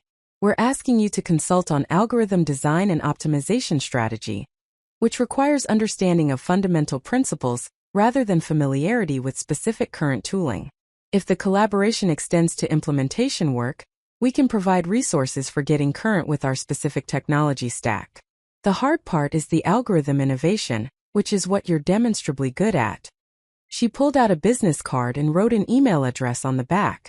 Send me your availability for an initial meeting where we can discuss the specific challenges we're facing and what kind of consulting arrangement would work for both sides. I'll include you on some technical documentation beforehand so you can review what we're currently doing and come prepared with initial thoughts. I accepted the card, adding it to the growing collection of professional contacts I had accumulated over the past week. Professor Kim's card, Jennifer Hartley's card with her personal phone number, now Linda's card representing potential return to actual technical work. Each piece of paper was a small artifact of a professional identity that was re-emerging after years of suppression, evidence that the woman I had been before Derek had not been erased permanently but had merely been waiting for permission to resurface. The meetup concluded near 10 o'clock with announcements about next month's gathering and various technical events happening around Denver that might interest participants. I found myself added to several group chats and mailing lists, suddenly connected to professional networks that had continued operating throughout my 8-year absence, and were willing to include me now that I was attempting to return. The ease of reintegration surprised me, contrasting sharply with Derek's repeated assertions that I had burned professional bridges through my departure from Quantum Leap Technologies, and would find the technology community unwelcoming if I attempted to return. Professor Kim walked me to my car after the meetup ended, her presence providing continuity between this new professional community and the isolated existence I was slowly leaving behind. The night air had cooled significantly since my arrival, carrying hints of the approaching winter that would transform Denver's landscape over the coming months. "You did well tonight," Professor Kim said as we reached my car. "I watched you move from uncertain observer to engaged participant over the course of the evening. That transition happens when people begin remembering that they actually belong in spaces they've been told they don't fit." I leaned against my car, suddenly exhausted by the emotional intensity of stepping outside the confined existence Derek had constructed around me. It felt good to talk about technical problems with people who assumed I was capable of understanding them, but it also highlighted how much time I've lost. Everyone else has been building their careers and expertise while I've been managing Derek's household and trying to meet impossible standards for being the wife he claimed to need. Professor Kim was quiet for a moment before responding, her words carrying the weight of someone who had navigated similar recognition. "You're grieving the time that was taken from you, which is appropriate and necessary. But try not to let that grief obscure what you're beginning to build now. Linda's consulting offer is legitimate professional opportunity, based on your demonstrated expertise. The connections you made tonight are genuine rather than performative networking. You're not starting from zero even though 8 years have passed. You're building on a foundation that was always solid, but had been buried under someone else's narrative about your inadequacy." She paused, then continued with increased intensity. "Maya, I want you to consider something carefully. Derek returns from his trip in approximately 1 week based on his latest communication. You're going to face a choice about whether to confront him with what you've discovered or continue maintaining the performance of normalcy while you build resources and options. There's no universally correct answer. Some women find that direct confrontation provides necessary closure and clarity. Others find that strategic planning and preparation before confrontation creates better outcomes. You need to decide which approach aligns with your needs and capabilities." The reminder that Derek's return was approaching created immediate anxiety that the evening's positive experiences had temporarily suppressed. I had been so focused on gathering evidence and building external resources that I had not fully considered the question of when and how to actually use that evidence in confrontation with Derek. The prospect of facing him with accusations of infidelity, intellectual property theft, and systematic deception while he deployed his practice skills at gaslighting and reality distortion felt overwhelming despite the substantial documentation I had compiled. "I don't know if I'm ready to confront him," I admitted. "Part of me wants to present all the evidence I've gathered and force him to acknowledge what he's done. But another part of me is terrified that he'll find ways to explain or minimize everything, that he'll convince me I've misunderstood or overreacted, that I'll lose my clarity and fall back into accepting his version of reality because that's what I've been trained to do for 8 years. Professor Kim nodded with understanding that came from personal experience with similar dynamics. "That's why you don't confront him alone. When the time comes for that conversation, you have Jennifer present as your attorney, you have recordings or written records of what's said, and you have predetermined outcomes that you're seeking rather than hoping Derek will voluntarily acknowledge wrongdoing and change his behavior. Men who spend years systematically dismantling their partner's confidence don't suddenly become honest and accountable when presented with evidence of their misconduct. They escalate and deflect an attack because that's what has always worked before." She pulled out her phone and typed briefly before showing me the screen. "I'm creating a group text with you, me and Jennifer. This gives you immediate access to both of us if Derek returns unexpectedly, or if you need support navigating difficult decisions. You're not alone in this process even though Derek has spent years convincing you that isolation is normal and appropriate." The group text appeared on my phone moments later, 3 names connected in a digital space that represented practical support rather than abstract encouragement. Professor Kim sent a first message to the group that read simply, "Maya's Support Network. available whenever needed. I drove back to the penthouse through Denver's quiet streets, my mind processing the evening's experiences alongside the approaching confrontation with Derek that felt increasingly inevitable regardless of whether I felt prepared for it. The consulting opportunity Linda had offered represented a path back toward professional identity and financial independence. The connections I had made at the meetup demonstrated that technical communities were more welcoming than Derek had claimed they would be. The evidence I had compiled about his misconduct provided factual foundation for accusations he could not easily dismiss as paranoid misinterpretation. But translating resources and evidence into actual confrontation required a form of courage I was not certain I possessed. Derek had spent 8 years training me to doubt my perceptions, to defer to his interpretations, to accept his narratives as more reliable than my own observations. Overcoming that conditioning would require more than intellectual understanding that he had been systematically manipulating me. It would require emotional conviction that my version of reality was legitimate even when Derek insisted it was distorted. The penthouse was dark and silent when I arrived, empty of everything except furniture and the accumulated artifacts of a marriage built on deception. I stood in the living room that Derek had designed without my input, looking at the space that had contained my life for 8 years but had never actually been my home. The woman who had moved into this penthouse had believed she was building a partnership with someone who valued her despite her supposed limitations. The woman standing here now understood she had been systematically diminished by someone who profited from her suppression. The question was whether that understanding could translate into liberation when Derek returned and the performance of normalcy became unsustainable. Whether the resources I was gathering and the support network I was building would prove sufficient to withstand the inevitable attack on my credibility and sanity when I finally refused to accept his version of reality. Whether the woman I had been before Derek could fully re-emerge after 8 years of burial, or whether too much damage had been done for complete recovery. I did not have answers to those questions yet, but for the first time in 8 years I was asking them. And the act of questioning itself represented a form of resistance that Derek had spent considerable effort ensuring I would never attempt.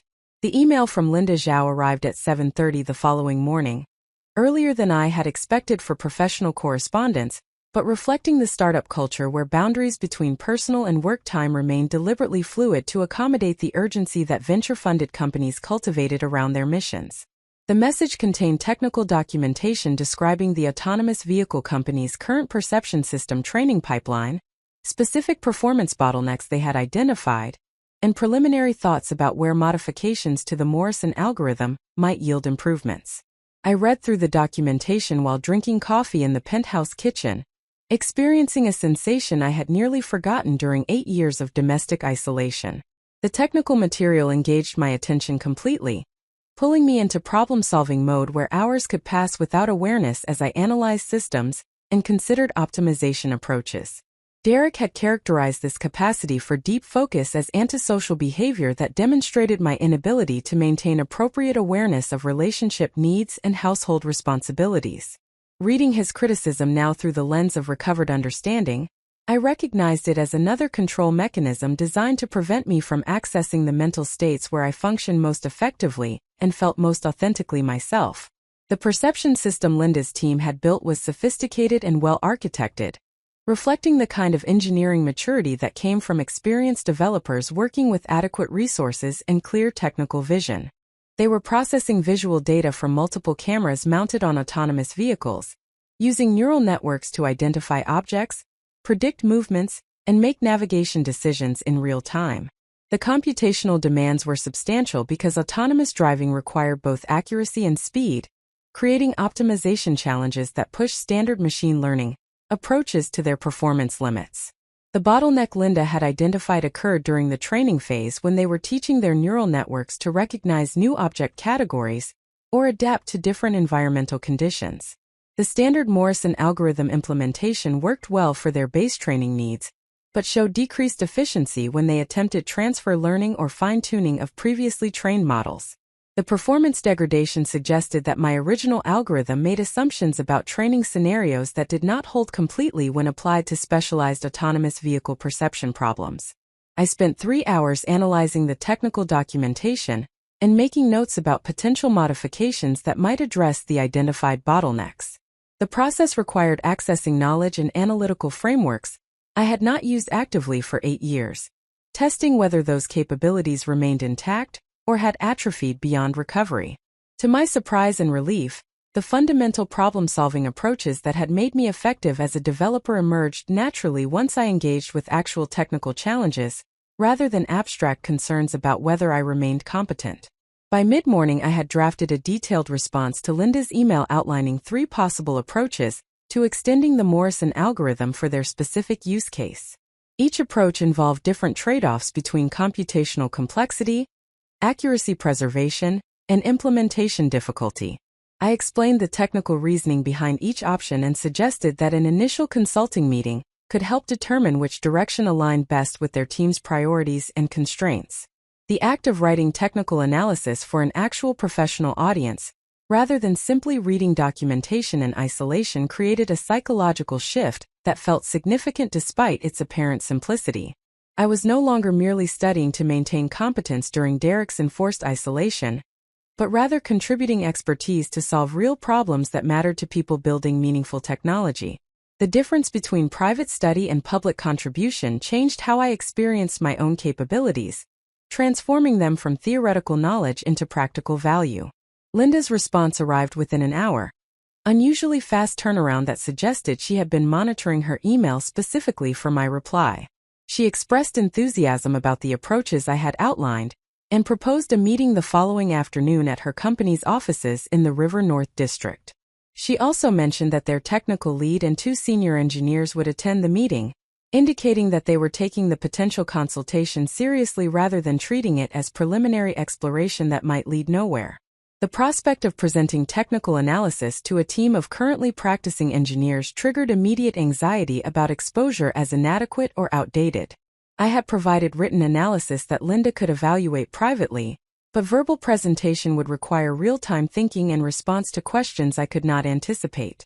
The performance aspect of technical meetings had always created some nervousness even during my years of active practice, but 8 years of Derek systematically undermining my confidence had amplified those natural concerns into paralyzing self-doubt about whether I could articulate ideas coherently under observation.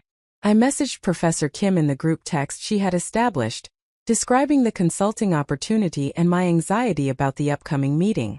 Her response came quickly with practical suggestions that reflected her experience mentoring women through professional challenges.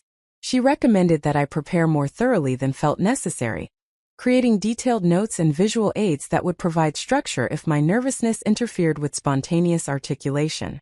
She also suggested that I practice presenting my analysis aloud multiple times before the actual meeting, rehearsing responses to potential questions until the material felt comfortable rather than precarious.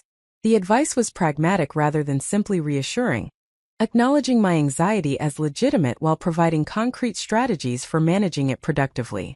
I spent the remainder of the morning following her suggestions, creating presentation slides that organized my analysis visually and practicing my explanation until I could deliver it smoothly without reference to notes. The preparation was time-consuming and perhaps excessive for what Linda had characterized as an informal initial meeting, but the process of thorough preparation created confidence that simple positive thinking could not have generated. Derek called during my lunch break, his daily check-in that served to maintain his presence and authority despite physical distance. His video connection showed a different hotel room than previous calls had displayed, this one appearing less expensive and somehow more generic than the luxury accommodations he typically selected for business travel. The background suggested either financial constraints or decreased concern about maintaining appearances, both of which aligned with patterns I had been observing in his increasingly desperate tone during recent conversations. "Maya," he said without preamble, his expression showing strain that he was attempting to conceal. "I need you to do something for me. Log into our bank account and transfer $15,000 to an account I'm going to send you details for. It's urgent for the business meetings here, and I'm having issues with international transfers from my accounts." The request was unusual enough to trigger immediate suspicion. Derek had always maintained careful control over our financial accounts, setting up structures where I could view balances, but could not make transfers or withdrawals without his explicit authorization. His request that I move money suggested either genuine emergency that overrode his normal control requirements or desperation that made him willing to grant temporary access he would typically refuse. "What's the transfer for?" I asked, keeping my voice neutral despite my racing thoughts. $15,000 seems like a substantial amount for urgent business needs. Derek's face tightened with irritation that he attempted to mask as patient explanation. "It's a bridge payment to secure an investor meeting that could transform the entire business trajectory. The details are complex, and not something you would understand given your limited experience with international finance. I need you to trust me and make the transfer without creating unnecessary complications through questioning." The familiar pattern of explanation that positioned my questions as evidence of inadequacy, rather than legitimate requests for information. But I was no longer contained within Derek's framework where his characterizations of my limitations determined what I was entitled to know or understand. The financial records I had been reviewing showed that Derek had made increasingly large and irregular transfers over the past 6 months, pattern that suggested financial crisis rather than business success. "I'm not comfortable making a transfer of that size without understanding what it's for," I said, the refusal emerging with surprising steadiness despite my accelerated heartbeat. "If it's legitimate business expense, you can explain it in terms I'll understand. If you can't explain it, that suggests it's not something I should be facilitating." Derek's expression shifted through surprise and anger, before settling into the cold disapproval that he deployed when I violated his expectations for compliance. "This is exactly the kind of behavior that makes me question whether our marriage can continue. I'm trying to build something significant, while you're creating obstacles based on paranoid distrust. When I return to Denver, we're going to have a serious conversation about whether you're capable of being the supportive partner I need." The threat of divorce that had always functioned as ultimate leverage to ensure my compliance, the implicit message that questioning or refusing Derek's requests would result in abandonment, and the financial devastation the prenuptial agreement ensured would follow. For 8 years that threat had been sufficient to override any resistance or boundary setting I attempted.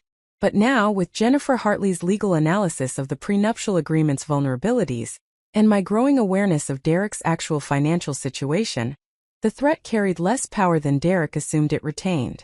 "We can have that conversation when you return," I replied evenly. "But I'm not making the transfer without proper documentation of what it's for and confirmation that it represents legitimate business expense rather than something else." Derek stared at me through the video connection with an expression that suggested he was reassessing assumptions about my continued tractability. "Fine," he said finally, his voice tight with controlled anger. "I'll handle the transfer through other means. But Maya, remember this moment when we discussed the future of our marriage. Remember that when I needed support, you chose suspicion and obstruction." The call ended abruptly, leaving me staring at my phone and experiencing a complex mixture of fear about Derek's reaction and satisfaction that I had maintained a boundary despite his pressure.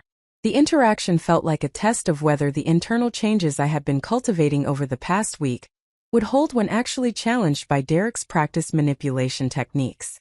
The fact that I had refused his request despite his threats suggested that something fundamental had shifted in how I processed his attempts at control. I returned to preparing for the consulting meeting with Linda's team, using the technical work as grounding activity that provided concrete focus while my emotions processed the confrontation with Derek. The preparation was therapeutic in ways that simple relaxation techniques could never achieve, engaging my analytical capabilities in productive problem-solving that reminded me of competence Derek had spent years convincing me I lacked. Jennifer Hartley called during the late afternoon, her timing suggesting that Professor Kim had informed her about both the consulting opportunity and my refusal of Derek's transfer request. Her voice carried the professional warmth that characterized her interactions with clients she had decided to fully support, rather than simply advise. "Professor Kim told me about the consulting engagement with the autonomous vehicle company," Jennifer said. "That's excellent development, Maya. Independent income strengthens your position significantly if we end up pursuing divorce proceedings or patent litigation. It demonstrates to courts that you have professional capabilities and earning potential rather than being completely dependent on Derek's financial support. The strategic framing of the consulting work as legal asset rather than simply professional opportunity, reflected Jennifer's systematic approach to building comprehensive cases. Every element of my situation was being evaluated for how it contributed to overall legal strategy, creating integrated preparation rather than isolated responses to individual problems. "I'm nervous about the meeting tomorrow," I admitted. 8 years away from active practice is a long time in technology fields. What if I can't actually contribute at the level they're expecting? What if my analysis looks amateurish to people who have been doing this work continuously? Jennifer was quiet for a moment before responding with the directness that characterized her communication style. "Maya, you're experiencing what psychologists call imposter syndrome, the persistent fear of being exposed as fraudulent despite objective evidence of competence. It's extremely common among high-achieving women, particularly those who have experienced systematic undermining of their confidence. The anxiety you're feeling is not accurate assessment of your actual capabilities but rather internalized messages from years of Derek telling you that you're not good enough." She continued with increased emphasis that suggested she considered this point particularly important. "The autonomous vehicle company is not offering you this consulting opportunity out of charity, or because they feel sorry for someone trying to re-enter the field. They have genuine technical problems that they believe you can help solve based on your demonstrated expertise. Trust their assessment of what they need rather than Derek's assessment of what you're capable of providing." The conversation shifted to discussion of the transfer request Derek had made and my refusal to comply without proper documentation. Jennifer expressed approval of my boundary setting, while also providing tactical advice about how to handle future financial requests from Derek, as his situation appeared to be deteriorating. "Document every financial request he makes and your responses," Jennifer instructed. "If Derek is facing business failure or legal problems related to his misrepresentations, he may become increasingly desperate and make requests that cross legal or ethical lines. Your refusal to participate in potentially questionable transactions protects you from exposure to whatever consequences Derek may be facing. It also establishes pattern of your exercising independent judgment rather than blindly following his instructions, which strengthens arguments against any claims that you were knowing participant in his fraudulent activities." The legal strategy conversation provided structure and purpose to what might otherwise have felt like overwhelming chaos. Jennifer's systematic approach to building cases and protecting clients transformed my scattered observations and anxious reactions into organized preparation for confrontation that was approaching whether I felt ready for it or not. She was not simply providing emotional support or abstract encouragement, but rather practical guidance about specific actions that would serve my interests when legal proceedings eventually commenced. After the call with Jennifer ended, I returned to final preparations for the consulting meeting. The technical presentation I had created was thorough and professional, organized to communicate complex ideas accessibly, while demonstrating depth of understanding that justified the consulting fees Linda had mentioned would accompany the engagement. Looking at the slides I had created and the analysis I had developed, I experienced a moment of recognition that felt significant despite its quietness. This was work I was genuinely capable of producing. The technical thinking that had made me effective as a developer had not disappeared during 8 years of domestic isolation, but had simply been suppressed by circumstances that prevented its expression. Derek's constant assertions that I lacked the intellectual sophistication for professional technical work had been deliberate distortions, rather than accurate assessments. The evidence was literally displayed on my laptop screen in the form of analysis that experienced engineers at a well-funded company considered valuable enough to compensate. The evening passed with continued preparation and periodic anxiety about whether I was adequately ready for the following day's meeting. I rehearsed my presentation multiple times, anticipated potential questions and prepared responses, and reviewed the technical documentation Linda had provided to ensure I understood their current implementation thoroughly. The preparation was perhaps excessive for an initial consulting meeting, but the process of thorough readiness created confidence that simply deciding to be confident could never have generated.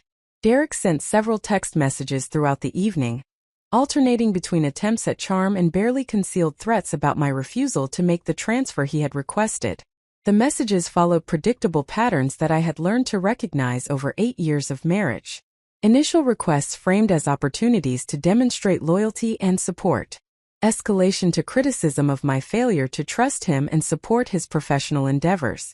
Final implications that my behavior was creating irreparable damage to our marriage that I would eventually regret when I found myself alone and unsupported. For 8 years those progressive tactics had been sufficient to override any resistance I attempted, wearing down my boundaries through relentless pressure that made compliance seem easier than continued conflict. But the messages arriving now landed differently than they would have even a week earlier. I could see the manipulation techniques Derek was deploying because Jennifer and Professor Kim had helped me understand how emotional coercion functions systematically, rather than representing natural relationship dynamics. The threats that had once terrified me into compliance now appeared as evidence of Derek's desperation and his awareness that his control was slipping. I did not respond to Derek's messages, allowing them to accumulate unanswered on my phone, while I focused on preparing for professional engagement that represented beginning of independent identity separate from the diminished role Derek had constructed for me. The silence itself felt like communication. Message to Derek that his tactics were losing their effectiveness, and message to myself that I was capable of maintaining boundaries despite pressure that would have overwhelmed me previously. Sleep came late that night as my mind alternated between reviewing technical material for the consulting meeting and processing the reality that Derek would return to Denver within days, expecting to resume patterns of control that I was systematically dismantling during his absence. The approaching confrontation felt both inevitable and impossible to imagine. Future event that I knew would occur but could not yet fully visualize or prepare for emotionally despite Jennifer's practical legal guidance and Professor Kim's strategic advice. But lying in the penthouse bedroom that had never felt like my own space despite 8 years of occupancy, I recognized that something fundamental had shifted in how I understood my situation and my options. I was no longer simply surviving Derek's oppression while hoping circumstances would somehow improve without requiring me to take direct action. I was actively building resources, gathering evidence, developing capabilities, and preparing for confrontation that would determine whether the rest of my life would be defined by the diminished role Derek had assigned me or by the fuller identity I was beginning to remember I had once possessed and might reclaim. Up next, you've got 2 more standout stories right on your screen. If this one hit the mark, you won't want to pass these up. Just click and check them out. And don't forget to subscribe and turn on the notification bell so you don't miss any upload from us.